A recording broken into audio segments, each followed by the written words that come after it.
All right, sorry for that. If you were already on, I think we had a little glitch. So we're back, and my buddy Enoch Sears, Little Rabbit Ears, we met here in Salt Lake City. We flew in late Wednesday night, and we've had 2 days of pretty much secluded planning.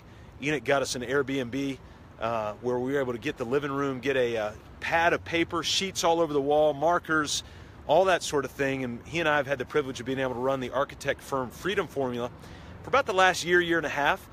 Group coaching just for architects, and actually we've been doing that for that long. We've never met face to face, and so this is the first time we actually got to meet face to face.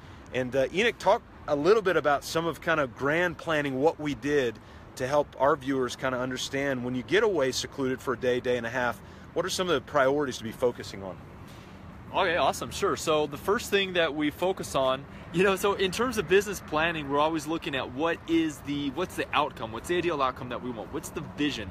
And so the first thing Scott and I did when we joined together, flew in here to Salt Lake City, is we said, what is the ideal vision, or what's the outcome that we want out of these 2 days of planning? And so we were able to then, as we went through the process through yesterday and through today, we were able to go back and look and say, okay, did we achieve our goals? And shoot, if we wouldn't have done that, then it'd be like, I know a lot of small business owners where they get through the day, they get through the month, they get through the year, and they look back and they say, man, I put out a lot of fires, I worked really hard, but I don't really feel like I'm that much farther ahead. And I think that, Scott, you'd probably agree with me that we feel like we're light years ahead, and I think it's because, well, I know it's because of the specific process that we went through in terms of defining the vision, in terms of creating the goals, and then sticking to the plan and implementing. Yeah, absolutely.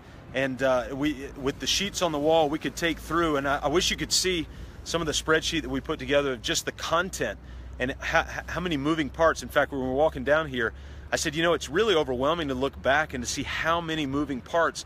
And a lot of times that's why it's so hard and so frustrating that we don't get stuff done, because there are a lot of moving parts. It does take a lot of time to sit and plan, but when we spend time on email and Facebook junk and all that kind of stuff, and I realize we're on Facebook right now, but when we spend time just doing that, we're not secluded.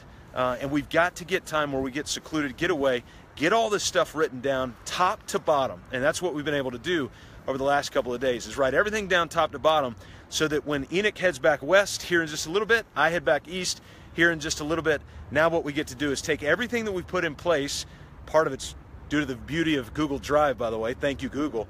Now we can go implement everything that we've drawn out. And so, hey, if you've not had a time to just get away by yourself to plan for a solid chunk, what Cal Newport would call deep work, you need to schedule the time to get away. Stop being a technician in your business all the time and start doing the master planning. The vision casting is what we like to do. So anyway, hey, greetings from Salt Lake City. It's an incredible place. We've had a blast the last couple of days, and we'll catch up with you guys soon.